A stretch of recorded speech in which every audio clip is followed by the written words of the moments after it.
Chapter 3 of The Lair of the White Worm by Bram Stoker. LibriVox.org by Betsy Bush. Chapter 3 Diana's Grove. Curiosity took Adam Salton out of bed in the early morning, but when he had dressed and gone downstairs, he found that, early as he was, Sir Nathaniel was ahead of him. The old gentleman was quite prepared for a long walk, and they started at once. Sir Nathaniel, without speaking, led the way to the east, down the hill. When they had descended and risen again, they found themselves on the eastern brink of a steep hill. It was of lesser height than that of which the castle was situated, but it was so placed that it commanded the various hills that crowned the ridge. All along the ridge the rock cropped out, bare and bleak, but broken in rough natural castellation. The form of the ridge was a segment of a circle, with the higher points inland to the west. In the centre rose the castle, on the highest point of all. Between the various rocky excrescences were groups of trees of various sizes and heights, amongst some of which were what, in the early morning light, looked like ruins. These, whatever they were of massive grey stone, probably limestone rudely cut, if indeed they were not shaped naturally. The fall of the ground was steep all along the ridge, so steep that here and there both trees and rocks and buildings seemed to overhang the plain far below, through which ran many streams. Sir Nathaniel stopped and looked around, as though to lose nothing of the effect. The sun had climbed the eastern sky, and was making all details clear. He pointed with a sweeping gesture, as though calling Adam's attention to the extent of the view. Having done so, he covered the ground more slowly, as though inviting attention to detail.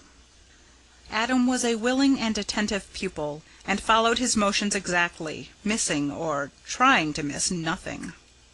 "I have brought you here, Adam, because it seems to me that this is the spot on which to begin our investigations. You have now in front of you almost the whole of the ancient kingdom of Mercia. In fact, we see the whole of it except that furthest part, which is covered by the Welsh marches, and those parts which are hidden from where we stand by the high ground of the immediate west. We can see, theoretically, the whole of the eastern bound of the kingdom, which ran south from the Humber to the Wash. I want you to bear in mind the trend of the ground. For some time, sooner or later, we shall do well to have it in our mind's eye when we are considering the ancient traditions and superstitions, and are trying to find the rationale of them. Each legend, each superstition which we receive will help in the understanding and possible elucidation of the others, and as all such have a local basis, we can come closer to the truth, or the probability, by knowing the local conditions as we go along. It will help us to bring to our aid such geological truth as we may have between us. For instance, the building materials used in various ages can afford their own lessons to understanding eyes. The very heights and shapes and materials of these hills, nay, even of the wide plain that lies between us and the sea, have in themselves the materials of enlightening books." "For instance, sir?" said Adam, venturing a question. "Well, look at those hills which surround the main one where the site for the castle was wisely chosen, on the highest ground. Take the others. There is something ostensible in each of them, and in all probability something unseen and unproved, but to be imagined also." "For instance?" continued Adam. "Let us take then Seriatim, that to the east, where the trees are lower down. That was once the location of a Roman temple, possibly founded on a pre-existing Druidical one. Its name implies the former, and the grove of ancient oaks suggests the latter." "Please explain." "The old name translated means Diana's Grove. Then the next one, higher than it, was just beyond it. It's called Mercy, in all probability a corruption or familiarization of the word Mercia, with a Roman pun included. We learn from early manuscripts that the place was called Villula Misericordiae. It was originally a nunnery, founded by Queen Bertha, but done away with by King Penda, the reactionary to paganism after St. Augustine. Then comes your uncle's place, Lesser Hill. Though it is so close to the castle, it is not connected with it. It is a freehold, and so far as we know, of equal age. It has always belonged to your family." "Then there only remains the castle." "That is all. But its history contains the histories of all the others. In fact, the whole history of early England." Sir Nathaniel, seeing the expectant look on Adam's face, went on. "The history of the castle has no beginning, so far as we know. The furthest records, or surmises, or inferences, simply accept it as existing. Some of these guesses, let us call them, seem to show that there was some sort of structure there when the Romans came. Therefore it must have been a place of importance in Druid times, if indeed that was the beginning.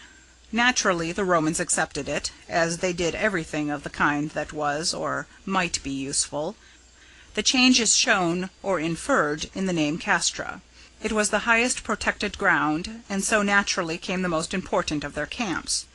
A study of the map will show you that it must have been a most important centre. It both protected the advances already made to the north, and helped to dominate the sea-coast. It sheltered the western marches, beyond which lay savage Wales and danger.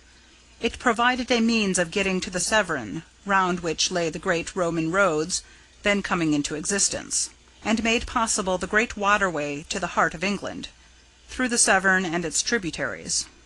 It brought the east and west together by the swiftest and easiest ways known to those times, and finally it provided means of descent on London and all the expanse of country watered by the Thames. With such a centre already known and organized, we can easily see that each fresh wave of invasion, the Angles, the Saxons, the Danes, and the Normans, found it a desirable possession, and so ensured its upholding. In the earlier centuries it was merely a vantage ground. But when the victorious Romans brought with them the heavy solid fortifications impregnable to the weapons of the time, its commanding position alone ensured its adequate building and equipment. Then it was that the fortified camps of the Caesars developed into the castle of the king. As we are as yet ignorant of the names of the first kings of Mercia, no historian has been able to guess which of them made it his ultimate defence, and I suppose we shall never know now. In process of time, as the arts of war developed, it increased in size and strength, and although recorded details are lacking, the history is written not merely in the stone of its building, but is inferred in the changes of structure. Then the sweeping changes which followed the Norman conquest wiped out all lesser records than its own. Today we must accept it as one of the earliest castles of the conquest, probably not later than the time of Henry I. Roman and Norman were both wise in their retention of places of approved strength or utility. So it was that these surrounding heights, already established and to a certain extent proved, were retained. Indeed, such characteristics as already pertained to them were preserved, and today afford to us lessons regarding things which have themselves long since passed away. So much for the fortified heights, but the hollows too have their own story. But how the time passes! We must hurry home, or your uncle will wonder what has become of us." He started with long steps towards Lesser Hill, and Adam was soon furtively running in order to keep up with him. End of Chapter 3. This recording is in the public domain.